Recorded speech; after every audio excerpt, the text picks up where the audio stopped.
रहीम अस्सलाम वालेकुम। जी साकी चश्मे साकी के साथ हाजिर नाज़रीन। इस वक्त मैं मुबारकपुर तहसील कबीरवाला में मौजूद हूँ और मेरे पहलू में रिटायर्ड सूबेदार राव सईद साहब मौजूद हैं और जिन्होंने 1965 और 1971 की जंग लड़ी और आज यकीनन 6 सितंबर है और पूरे पाकिस्तान में मिली जोश जज्बा के साथ जो यौम दिफा सेलिब्रेट किया जा रहा है, डिफेंस डे के जिस दिन भारत ने अचानक रात की तारीकी में पाकिस्तान पर हमला कर दिया और पाकिस्तान की पाक फ़ौज ने भारत के दांत खट्टे कर दिए, अपने से कई गुना बड़ी दुश्मन की फ़ौज को नाकों चने चबा दिए। ये सब कुछ जनाब राव साहब से सुनते हैं। अस्सलाम वालेकुम राव साहब। वालेकुम अस्सलाम। राव साहब, आज 6 सितंबर 1965, वैसे 6 सितंबर 2021 का दिन है और 6 सितंबर 1965 को भारत ने अपनी रात की तारीकी में हमला किया था।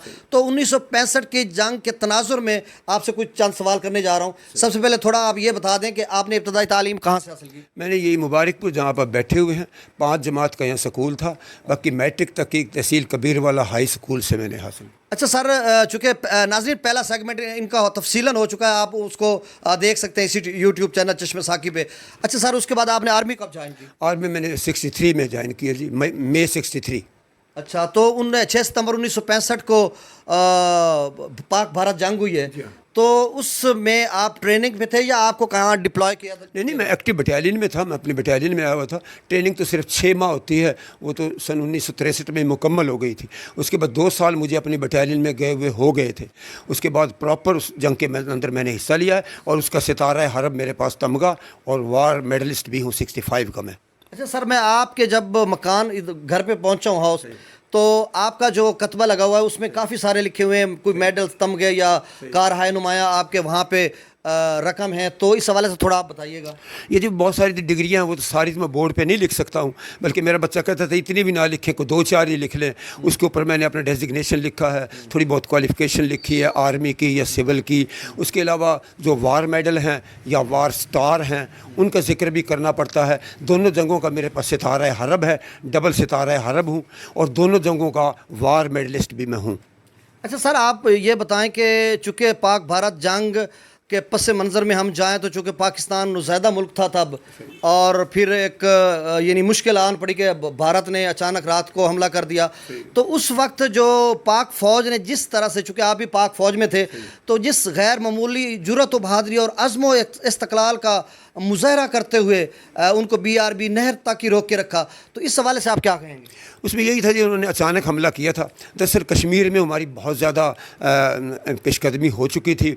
उन्होंने सोचा कि कश्मीर तो कहीं हाथ से ना निकल जाए, ये सोचा कि बड़ा मुल्क है, चारों तरफ से इस पर हमला कर देते हैं। लिहाजा रात के नागहानी हालात में सुबह तकरीबन 4 बजे तमाम जितने बॉर्डर थे उससे उन्होंने अटैक कर दिया। ज़्यादा ज़ोर तो चूँकि लाहौर पे था, चूँकि ये दारुल खिलाफा भी था पंजाब का और नियरेस्ट जो है वाइटल स्पॉट यही था, इसके ऊपर उनका बड़ा ज़ोर था। लेकिन फॉर्चुनेटली BRB कैनाल थी, इसमें हायल हो गई और BRB कैनाल से आगे वो नहीं बढ़ सके हैं। इस तरफ हमारी कुछ फ़ौज लगी हुई थी, जैसा कि अजीज़ भट्टी की एक कंपनी लगी हुई थी, उन्होंने उनको रोके रखा है। इसी असना में फिर पीछे लाहौर से रीइंफोर्समेंट हो गई है और मुकम्मल तौर पे आगे बढ़ने से रोक दिया। अच्छा सर, आप जनरल चौधरी ने दावा किया था कि मैं जम खाना लाहौर जाकर नाश्ता करूंगा, फिर उसको जो पाक फ़ौज ने जवाब दिया वो तारीख़ के औराक में सब कुछ लिखा हुआ है। तो मेजर अजीज़ भट्टी ने चंद सिपाहियों के हमरा और मेजर शफकत बलोच जो गाजी थे, इन दोनों ने जिस तरह बेपनाह सियासी बेपनाह जो है अपना जो पेशा वराना सलाहियतों से यानी गैर मामूली जुर्रत व बहादुरी से BRB ने पर जो एक पूरी बटालियन आप उसे कह लें कि उसको रोके रखा और फिर 8 से 10 घंटे तक, और उसके बाद फिर नई जो है कमक वहाँ पे भेज के डिप्लॉय हुई। उसके बाद फिर जो है क्या हुआ, मतलब जब सुबह हुई तो फिर क्या हुआ? सुबह जब हुई तो तकरीबन 6-7 बजे तमाम जितने लोग इसमें थे, तकरीबन 2 डिवीज़न फ़ौज हमारी थी, वो तमाम के तमाम यूनिटों को पहले ज़माने अमन के अंदर इलाका बांट दिया जाता है कि आपका ये सेक्टर है, यहाँ से यहाँ तक है। मोर्चे बने हुए होते हैं, उनकी मेंटेनेंस भी होती रहती है। फौरी तौर के ऊपर जिस हालत में भी जो जवान था अपनी राइफ़ल ली है और छोटे छोटे ग्रुपों में भी थोड़ा ही फासला है, वहाँ से किसी न किसी सवारी को पकड़ के, वो सिविल ट्रक मिल गया है, कोई गाड़ी मिल गई है, कोई कार मिल गई है, फौजी ट्रक थे, फौरी तौर के ऊपर आके मोर्चों में बैठ गए हैं और उनके हमले को मुकम्मल तौर पे हेल्ड अप कर दिया। सर आप ये बताएं कि चूंकि बैक वक्त कई महाज खोल दिया मशरकी सरहद पे इंडिया ने खोल दिए थे, जैसे रन कच्छ का इलाका है, खेम किरण का इलाका है, चविंडा का मकाम है, वाघा बॉर्डर है, और भी बहुत सारे इलाका जात पे जहाँ पे जो है इंडिया ने महाज खोले थे, तो वहाँ पर पाक फ़ौज ने भरपूर उनको जवाब दिया। पठानकोट का एयरपोर्ट है, वहाँ पर हमारे जो MM आलम थे या सजाद हैदर थे, स्क्वाड्रन लीडर थे, उनकी जो खिदमात हैं यकीनन वो सुनहरे रूप में लिखने के काबिल हैं। तो आप चविंडा के मकाम पर जो पाक भारत जंग हुई है, जो आप टैंकों की सबसे बड़ी जंग इसको कहा जाता है, इस हवाले से आप क्या कहेंगे? उसमें ये थे जिन्होंने टैंकों का बहुत बड़ा हमला किया। वो उस वक्त हमारे पास इतने टैंक नहीं थे, लेकिन टैंकों को रोकने के लिए हमारे पास एंटी टैंक गन्स होती हैं और रॉकेट लॉन्चर वगैरह होते हैं, और सीने के साथ जिस वक्त आदमी एंटी टैंक माइन लगा लेता है ना, फिर तो ये समझ लें कि इससे ऊपर जैसे जापानियों ने भी वर्ल्ड वार सेकंड में ये काम किया है। तो यहाँ ईमान का इतना वलवला था कि कॉलेज के लड़कों ने और जवानों ने, फ़ौज के जितने भी थे सिपाही वगैरह ओहदेदार, उन्होंने सीने के साथ वो बांध कर माइन टैंक के नीचे गए और टैंक को ब्लास्ट कर दिया है। उसके अलावा वो दिफा, इसके बाद भी नहर थी, अपर चिनाब, लोअर चिनाब। मैं आपको पहले इंटरव्यू में बता चुका हूँ कि अगर हिंदुस्तान छोड़ के राजस्थान सेक्टर को कहीं से भी हमला करता है तो उसको नहरों के एक जाल से गुजरना पड़ता है।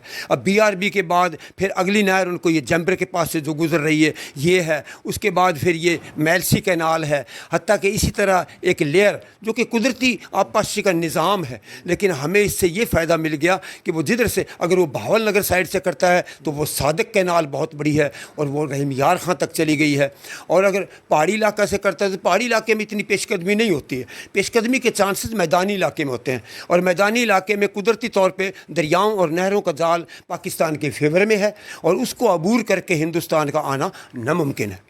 अच्छा सर, चूँकि आप बता रहे थे कि कॉलेज के स्टूडेंट्स भी उसमें शामिल हो गए, यानी पाक फ़ौज के साथ जो पाकिस्तानी अवाम थी उनका जज्बा शौक़ शहादत जो था वो आखिरी हदों को छूते हुए अपनी मिराज पर था, यानी दिफाए वतन की खातिर, नामूसे वतन की खातिर वो खुद को कुर्बान कर देते थे, मतलब इस कदर का जज्बा था। अच्छा ये बताएं, उस वक्त ए पुत्र हटाते नहीं विकते मलका तरन्नुम नूर जहाँ के गाने और इसके अलावा और बहुत ज़्यादा मिली नगमात जिन्होंने जज्बा उभारा इस पाक फ़ौज का भी और पाकिस्तानी अवाम का भी, फिर चश्मे फलक के साथ दुनिया अंगुश्त बदंदा थी कि किस तरह अपने से कई गुना बड़े दुश्मन को रात की तारीकी में रोके रखा और उसके बाद फिर शिकस्त फाश दी। तो इस हवाले से आपके क्या ख्याल जज्बात बतौर एक सिपाही के? जज्बात का तो ये था जी, इतना जज्बा लोगों के अंदर था कि वो ये कोशिश करते थे कि अभी इंडिया के अंदर हम भाग के दाखिल हो जाएं, खुद ही अकेले। सिविल लोग इस हालत में थे कि लाठियाँ और कुल्हाड़ी लेकर, और वो भी कहते थे कि हम आगे जाकर लड़ेंगे। और वो जज्बे की ये कैफियत थी कि जब इसने नूर जहाँ ने जो तिराने गाए हैं, इसे लोगों के रोंगटे खड़े, पुत्र हटाते नहीं बिकदे, या करनैल नहीं जर्नैल नहीं मेरे ढोल सिपाहिया, ये इसे ऐन मौके के ऊपर इसने तिराने जिस वक्त गाए हैं, लोगों का मराल और भी अप हो गया। याद रखना, लड़ाई मराल पे लड़ी जाती है। अगर देखें वर्ल्ड वार सेकंड के अंदर 3 मुल्क थे और पूरी दुनिया एक तरफ थी, इटली, जर्मन, जापान। तीनों की आबादी पाकिस्तान से भी कम है, तीनों की आबादी बांग्लादेश से भी कम है, तीनों की आबादी मजमूई तौर पर इंडोनेशिया से भी कम है, और पूरी दुनिया को दीमक की तरह वो चाट गए थे। इसी तरीके से इसमें तादाद और उसका हथियारों का इतना ज़्यादा अमल दखल नहीं होता, जज्बा ईमान और ट्रेनिंग और उनकी उसके ऊपर ही दारोमदार होता है। काफिर है तो शमशीर पे करता है भरोसा, मोमिन है तो बेतेग भी लड़ता है सिपाही। अच्छा, पिछले दिनों में बहुत सारी वीडियोस मैंने देखी हैं, रिटायर्ड जनरल है गगनदीप बख्शी, GD बख्शी जिसको कहते हैं, वो 1999 के कारगिल वार के हवाले से भी बहुत ज़्यादा इंटरव्यू दे रहे होते हैं और इंडियन चैनल्स पे बैठे होते हैं। वो कह रहे थे 1965 की जंग के तनाजुर में कि 1965 में जो है पाकिस्तान के टैंक दिल्ली पहुंचने वाले थे, तकरीबन पहुंच चुके थे, हमने उनको वहां पे प्रोटेक्ट किया हिंदुस्तान को, और हम किस तरह से वहां पर लड़े। लेकिन ये भी एक तारीख के औराक में चीज़ रकम है कि पाकिस्तानी फ़ौज ने खेम किरण के इलाके पर कब्जा कर लिया था। उसकी तस्वीरें आज भी ज़ेर गर्दिश हैं, और 1200 मुरबा किलोमीटर पर कब्जा कर लिया था, लेकिन बाद में जो है बैनुल-अक़वामी ममालिक की मदाखलत से उसको वापस किया गया था। तो इस हवाले से आप क्या कहेंगे? उसमें यह था जी कि तकरीबन हमारी राजस्थान में भी हमारी पेशकदमी थी, खेमकरन सेक्टर में, बेदियाँ सेक्टर में, बहुत से सेक्टरों में हमारी पेशकदमी थी, छोड़ के सियालकोट वाले सेक्टर पे वो थोड़े से अंदर आए थे। और ये याद रखें कि उनका इनिशिएटिव था, उन्होंने पहल پہل کی تھی. جو دشمن پہل کرتا ہے اور وہ تعداد میں بھی زیادہ ہوتا ہے اس کو تو بہت زیادہ پیش قدمی کرنی چاہیے. اسی طرح حسینی والا سیکٹر میں بھی ہماری پیش قدمی تھی. یہ صرف جذبہ اور جذبہ صرف آرمی کا ہی نہیں بلکہ عوام کا بھی ہوتا ہے. جس آرمی کے پیچھے عوام کھڑی ہوتی ہے وہ آرمی صحیح طریقے سے لڑ سکتی ہے. عوام کا جذبہ فوج سے بھی زیادہ مجھے دیکھنے میں آیا ہے. اچھا سر، آپ یہ بتائیں کہ ابھی حالیہ رد الفساد ہے اور مطلب ضرب عزم ہے، اس کے علاوہ اور بھی مطلب ہمارے جو پاک فوج میں قربانیاں دی ہیں ابھی جو حالیہ 2002 کے بعد تقریباً جو دہشت گردی میں پاک فوج کا کردار مثالی رہا، اور یقیناً یہ بڑی بڑی فوج جو ہے امریکن یا دوسرے وہ بھی انگشت بدندہ کہ پاکستان نے کس طرح سے دہشت گردی پر کنٹرول حاصل کیا. یقیناً پاک فوج کو ہم سیلوٹ پیش کرتے ہیں. تو اب جب کہ پھر 28 فروری 2019 کو غالباً جو انڈیا نے رات کی تاریخ میں بالا کوٹ میں انڈین ایئر فورس نے وہاں پہ حملہ کیا تو پاکستان نے بہت زیادہ ریٹیلیٹ کیا اور وہاں پہ ان کے طیارے مار گرائے، وہ بھی ایک الگ کہانی ہے. تو اس سارے تناظر میں آپ کیا سمجھتے ہیں کہ اب چونکہ جنگوں کا زمانہ نہیں ہے، نیوکل اسٹیٹس ہیں دونوں، تو آپ بطور سپاہی کیا ایک عوام، ان کی عوام کو یا پاکستانی عوام کو کیا پیغام دینا چاہتے ہیں؟ میں یہ کہوں گا جیسے ابھی کرونا کا کرائسس بھی آیا ہوا ہے اور دونوں ملک انتہائی غریب ہیں. معیشت کو پاکستان سے اس کی انڈیا کی پہلے بہتر تھی لیکن کووڈ کے بعد وہ ہم سے بھی نیچے چلا گیا ہے. ان کو یہ چاہیے کہ عوام کی فلاح و بہبود کے لیے اچھے اچھے کام کریں، ان کے لیے ان کی معیشت کو مضبوط کریں، وہاں امپلائمنٹ کا بندوبست کریں، اس کے علاوہ ان کا ہر قسم کا خیال رکھیں، ان کی میڈیکل کا ایجوکیشن کا خیال رکھیں. اگر لڑائی کے اندر بہت زیادہ پیسہ لگائیں گے تو پھر عوام اور غریب سے غریب ہوتی چلی جائے گی اور دونوں ملکوں کا کو بڑا نقصان بہت زیادہ سر دفاعی بجٹ رکھا جاتا پاکستان کی طرف سے بھی اور ان کی طرف سے بھی. تو کیا ایسا ممکن نہیں ہے کہ سیز فائر تو بارڈر پہ ہوتے رہتے ہیں، ایل او سی پی بھی ہوتے رہتے ہیں، اور جو ان کی ایل اے سی ہے وہاں پہ بھی چائنا کے ساتھ ان کے سیز فائر ہیں، اور ہماری ایل او سی پہ بھی سیز فائر ہوتا رہتا ہے اور کبھی کبھی خلاف ورزی بھی ہوتی ہے. تو کیا ایسی کوئی اسٹریٹجی نہیں بن سکتی کہ جو کشمیر کا مسئلہ ہے وہ کشمیریوں کی حق خود ارادیت میں رائٹ ٹو سیلف ڈٹرمینیشن ان کو دے کر اس کا مسئلہ حل کر دیا جائے، اور پھر اس کے بعد دونوں ممالک اس طرح سے رہیں جیسے یورپین کنٹریز میں ایک صرف وائٹ لائن ہے؟ اس طرح کا کوئی ہو سکتا ہے؟ بطور آپ ایک سپاہی کیا سمجھتے ہیں؟ پاکستان آرمی میں آپ نے اپنی خدمات سر انجام دی، تو کیا یہ ایسا ممکن ہے یا یہ جسٹ ایک خواب ہے؟ دیکھیے اگر مشرقی جرمنی اور مغربی جرمنی ایک ہو سکتے ہیں تو ان کا ایک ہونا تو کوئی مشکل نہیں ہے. ایک ہی خطے کے لوگ ہیں، ایک ہی ذات پات کے لوگ ہیں، وہ ہندو ہیں ہم مسلمان ہیں، بلکہ وہاں ابھی تک 24 کروڑ مسلمان آلریڈی موجود ہیں. تو یہ بہت ممکن ہے اور یہ ہو سکتا ہے. لیکن یاد رکھیں جب تک کشمیر کا تنازع حل نہیں ہوتا اس وقت تک یہ مسئلہ حل پذیر نہیں ہے. جس وقت کشمیر کا مسئلہ حل ہو جائے گا، یہ ایک آزاد اسٹیٹ تھی، آزاد جموں اینڈ کشمیر، اس کو آزاد رہنا چاہیے تھا. انہوں نے سن 1948 میں اچانک حملہ کر کے کشمیر کا بیشتر جموں اور کشمیر کا بیشتر حصہ اپنے قبضے میں کر لیا. اس کے بعد ہمارے جتھے وغیرہ کچھ تھوڑی بہت مجاہد فورس وغیرہ تھی جس نے جا کے ان کو اس کو روکا ہے. بہرحال ابھی وہ تو مقامی تھی نا، مقامی تھی. جی ہاں، ابھی یہی ہو سکتا ہے کہ کشمیر کی کوئی سیٹلمنٹ ہو جائے، کشمیر کا کوئی اقوام متحدہ کے تھرو یا بائی لیٹرل یا کوئی میڈیشن کرے، کوئی ملک بیچ میں بڑی طاقت آ جائے اور اس کا مسئلہ اگر تنازع حل ہو جاتا ہے تو میں بڑے وثوق کے ساتھ یہ بات کہہ سکتا ہوں کہ انشاءاللہ دونوں ملک بھائی بھائی بن کے رہیں گے اور ان کا مزید کوئی تنازع کھڑا نہیں ہوگا. دیکھیں پاکستان اور ہندوستان دو الگ ملک ہیں اور دو الگ قومیں اور دو قومی نظریے کی بنیاد پہ قائد اعظم اور دیگر سیاسی لیڈران نے پاکستان اور انڈیا کا جو ہے وہاں ڈیوائیڈیشن ہوئی تھی اور اس کا بٹوارا ہوا تھا.